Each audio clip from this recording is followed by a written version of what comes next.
Herzlich willkommen zur Bulli Love Story auf Island. Eine Episode, auf die ich mich ganz besonders gefreut habe, denn das Land aus Feuer und Eis fasziniert jeden Bulli-Fahrer und jeder möchte mal hier hin. Ich werde einmal mit dem ID-Bus um die Insel fahren und werde nicht nur einen Bulli-Lover treffen, sondern ich glaube, es gibt viele Geschichten hier zu erzählen. Freut euch drauf und kommt jetzt mal mit.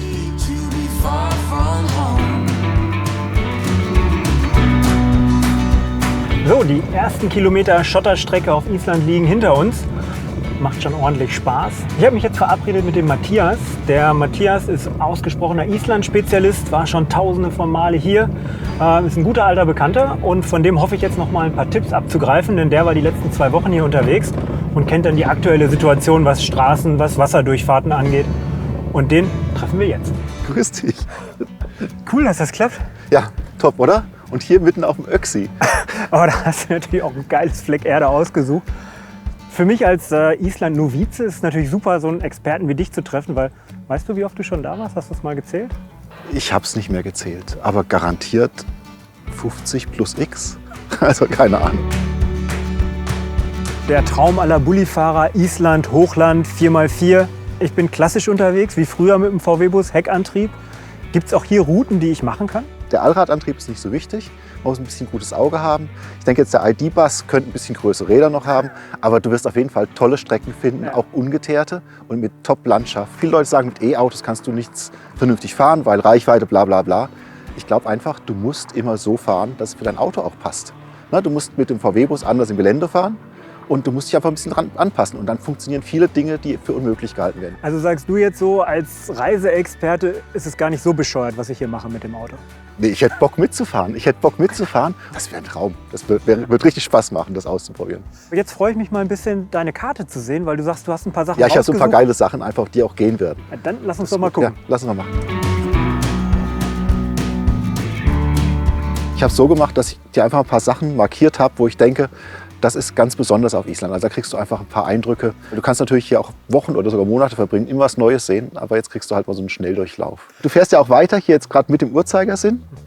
Und das ist, glaube ich, eine gute Idee, weil das Wetter soll in die Richtung gerade die nächsten Tage ein bisschen besser sein. Ah, sehr gut. Aber was besonders ist, du sollst zum Beispiel hier reinfahren. Da gibt es eine Straße, die geht von 0, also fast Meereshöhe, auf 800 Meter hoch. Die wird dazu benutzt, eigentlich auf den Vatnajökull zu fahren, den größten Gletscher Europas.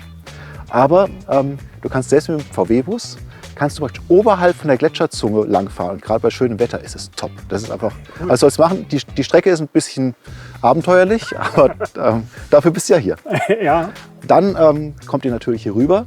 Und hier, genau wo die Karte kaputt ist ungefähr, verläuft die Kontinentalspaltengrenze. Das heißt, hier blubbert es ganz viel, da gibt es heiße Quellen. Da gibt es auch zum Beispiel Kraftwerke, die praktisch den Strom aus Geothermie erzeugen. Aber nicht halt wie bei uns so ein bisschen, sondern in Megawattzahlen. Also wir haben wahrscheinlich eine Ladesäule, wo es wenig kostet.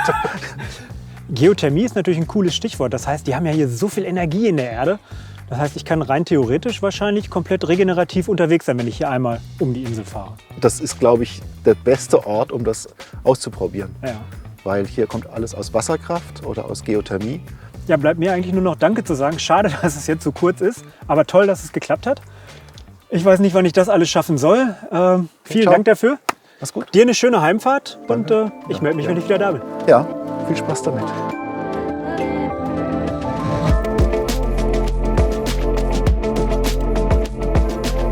Da hat uns Matthias natürlich wirklich echt eine schöne Strecke rausgesucht. Was uns auch dazu bringt, Schotter, Berg rauf. Wie ist das eigentlich mit einem Elektroauto im Gelände unterwegs zu sein? Jetzt ist das hier ein reiner Hinterradantrieb, aber der Vorteil gegenüber Verbrennern ist einfach kontinuierliche Kraftentfaltung. Das heißt, wir können hier ganz ohne Motor aufheulen oder ruckartiges Schalten, ganz entspannt den Berg hochfahren. Es ruckelt natürlich, aber das wird es ja mit jedem Auto.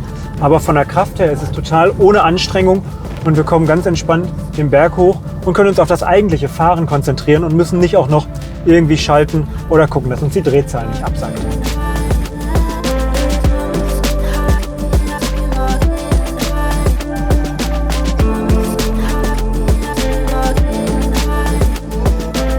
Eben waren wir noch oben auf dem Berg und haben runtergeguckt auf den Vatnajökull. Und hier ist die Stelle, wo der Gletscher kalbt und wo man beeindruckend sehen kann, wie die Eisberge ins Meer getrieben werden.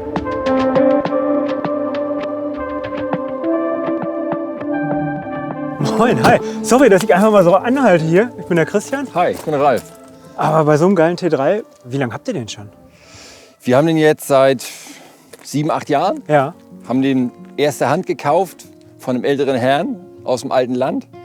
Der hat den immer nur in seiner Lagerhalle stehen gehabt und so 2, 3 Wochen im Sommer mit seiner Frau Tagestouren gemacht. Das heißt, ihr habt euch erstmal ein bisschen um ihn gekümmert und sorgt jetzt dafür, dass er auch ein bisschen Auslauf mal ins Gelände bekommt. Ja, dafür ist der Hochland ja perfekt hier. Ne? Ja. Also man kann sich ja immer, es gibt natürlich auch Roadtracks-Bücher. Da kannst du gucken, ist es eine grüne, eine blaue, eine rote oder vielleicht auch eine schwarze Piste. Ja. Aber wir trauen uns halt nur an die letztendlich einfachen, weil wir wollen ja nicht opfern. Und jetzt habe ich ja gesehen, ihr habt einen IG-16-Aufkleber hinten drauf. Das heißt, ihr seid auch schon so ein bisschen in der VW-Bus-Szene unterwegs. Ja, also die IG-16 ist ganz wichtig, weil die letztendlich einen mit Tipps versorgt. Man hat manchmal Zugriff auf Ersatzteile, die es gar nicht mehr gibt. Wir haben halt auch Leute, die viel schrauben. Das ist halt das Tolle an der IG-16, dass man da viel Hilfe bekommt und nette Menschen kennenlernt. Wir sind da jederzeit offen und jeder ist herzlich willkommen bei uns. Ich freue mich drauf, euch nächstes Jahr in Hannover auf dem Treffen wiederzusehen und wünsche euch jetzt einfach noch eine geile Zeit hier auf der Insel und bis demnächst. Vielen Dank, gute Fahrt. Mach's gut, danke dir. Ciao. Tschüss.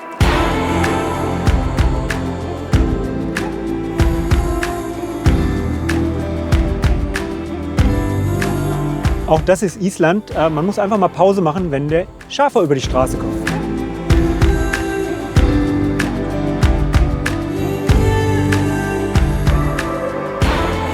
Wow, da dampft es wie irre. Waschküche würde man vielleicht auch dazu sagen. Denn ich bin jetzt auf dem Weg zu einem Geothermiekraftwerk. Island ist ja bekannt für seine Erdwärme und da unten, wo es so richtig wabert, da gucken wir uns jetzt mal an, wie die es schaffen, aus dieser Temperatur Energie für den ID.Buzz zu erzeugen.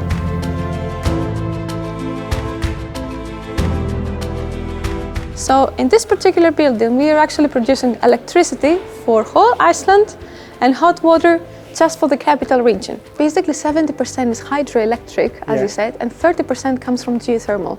So, but that's nearly 100% regen energy. 100%, yes, it's renewable electricity. Yes, that's correct. That's amazing. I feel good to drive my car here.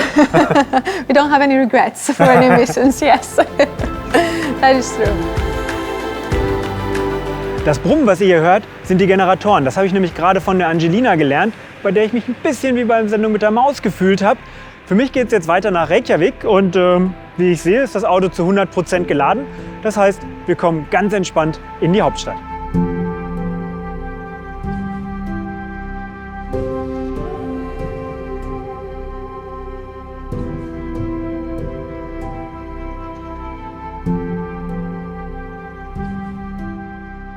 Was ein Start in den Tag. Im Hot Tub gesessen, das Meer, die Berge genossen.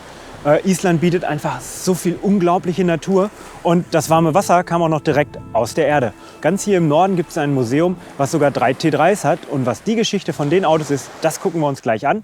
Aber vorher genieße ich noch mein isländisches Frühstück. Hier isst man Skyr und ich lasse mir noch ein bisschen gut gehen. The open road feels like home. We got no plans, who needs them though?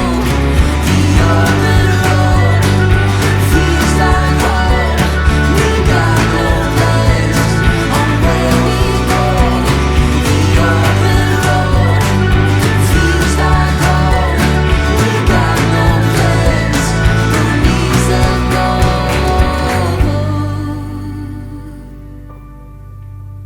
Welcome, Hi, my name is Christian. Sverrir. Nice to meet you. I've heard about you set up an amazing place. My father started a garage here in 1946 and he moved here from Reykjavik and started to repair cars and tractors for the farmers and so on. And that's the beginning. And we opened the museum in 2000. Then we had a few cars and stuff that we wanted to show to people. Can I have a look in? Yeah, sure.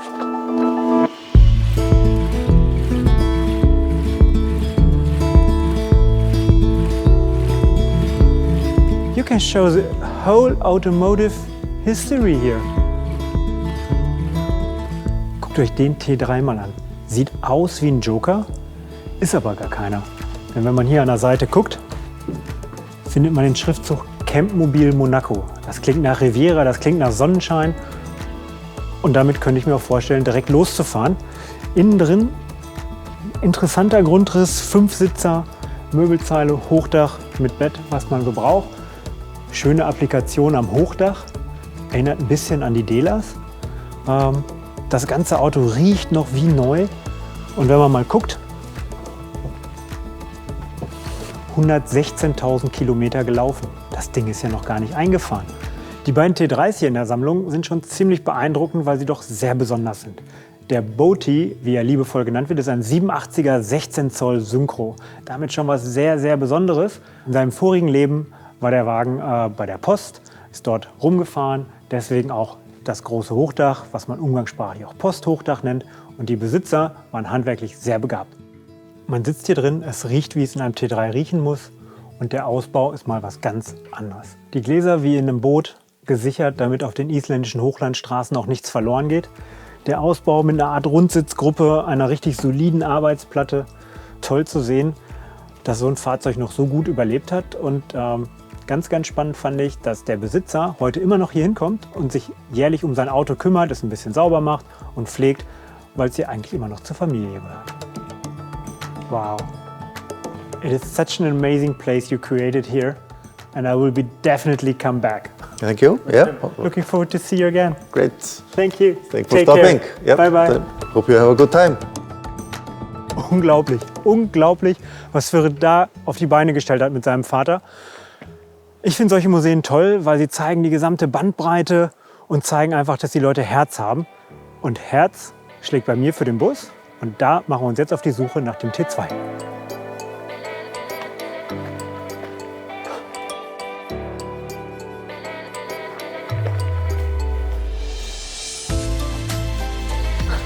Da hat er ja noch einiges zu tun. Einmal feucht durchwischen reicht dabei nicht. Aber ein T2A, 71er Baujahr, der lohnt sich schon zu restaurieren und macht sich bestimmt auch gut in seinem Museum. Und bis es soweit ist, in ein paar Jahren und das Auto fertig ist, habe ich noch ein bisschen Zeit vor mir und mache mich jetzt weiter auf die Reise Richtung Mývatn.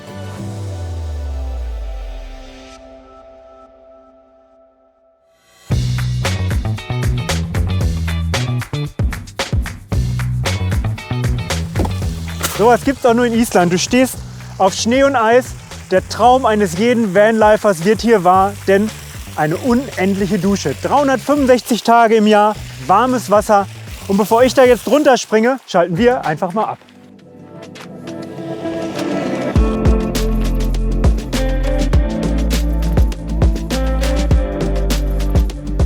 Wenn man um Island rumfährt, man findet immer interessante Leute. Und ich freue mich ganz besonders, dass ich Leute wieder treffe, die ich auf der Fähre getroffen habe. Nämlich den Niklas und seinen Freund. Und die beiden sind mit einem Auto unterwegs. Das wird euch interessieren. So we met us when you left the ferry. How was it? Oh, this trip around Iceland, it was amazing. Amazing, yeah, it's an amazing country. This has been the most difficult trip I made with this car so far. Yeah. So we equipped it for Iceland and yeah, it seems to work. You got a winch? Yeah, we got a winch. We got a towing block, so if we get stuck, we can always winch ourselves through the problem. And of course, we have a spare tire and a high jack, so we can lift it up. And this car is also raised by a couple of centimeters, so we got the high clearance. By a couple of centimeters? Yes. Usually it is here. Yeah, and bigger tires. And it looks like you have a terrace on it? Yeah, we have a terrace. We could put up a table up there and have a dinner or a lunch. Or, oh, wow. Yeah. And of course, we have a box with a lot of spare parts and a jerry can with petrol. You need it. It's like the right bus for me. You can do all the modifications yourself and it's holding up pretty good. And it's a beautiful bus. Yeah, so time is running, as we mentioned, so we have to go to the ferry. Enjoy your day. I'm looking forward to see you tonight and next year in Hanover. Yes, for sure. Okay, Thank take you. care. Was yeah, good. You too. Bye-bye.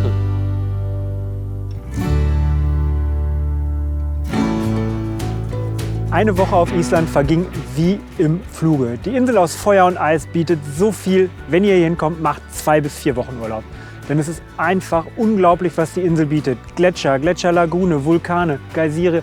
Ihr könnt hier unheimlich viel erleben.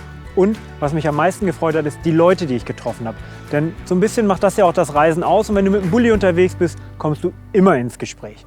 Und das hat einen wirklich berührt zu sehen, dass auch hier Leute sind, die den Bulli unheimlich lieben. Und mit der Liebe zum Bulli geht es in der nächsten Bulli Love Story weiter.